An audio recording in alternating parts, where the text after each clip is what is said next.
2020 was a historic year for the stock market. Even though the S&P 500 lost over a third of its value, it came back. Not only did it come back, it hit an all-time high in less than 6 months. West Texas Intermediate crude oil futures went negative, and oil is on its way back. We also saw record volatility, and yet the market is back and more. Who would have known all of this would have happened? But the bigger issue is that when these types of events occur, the stock market ultimately crashes. So let's take a look.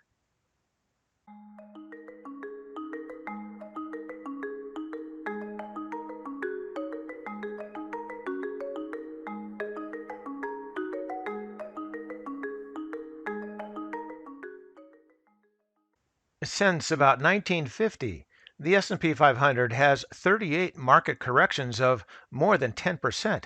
That's a correction about every 2 years. Actually, it's less, but let's not worry about that.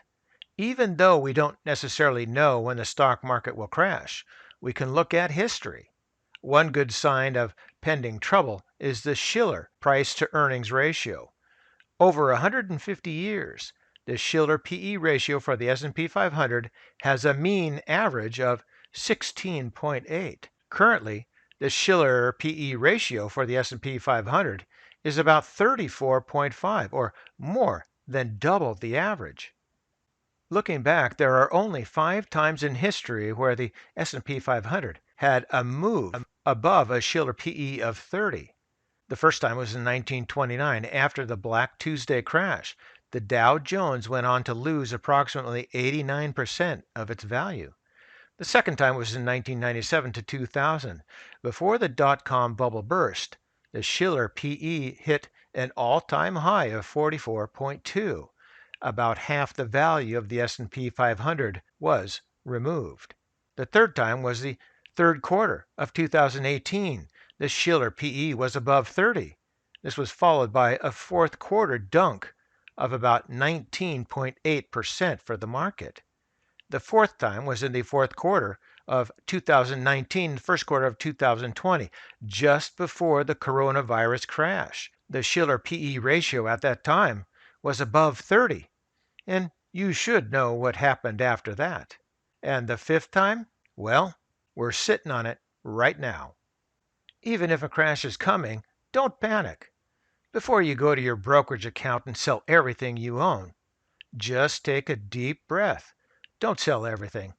Even if history were to repeat itself and the stock market does crash relatively soon, as in 2018 and 2019, history has shown that holding on to your investments and adding to your long-term winners is a great strategy.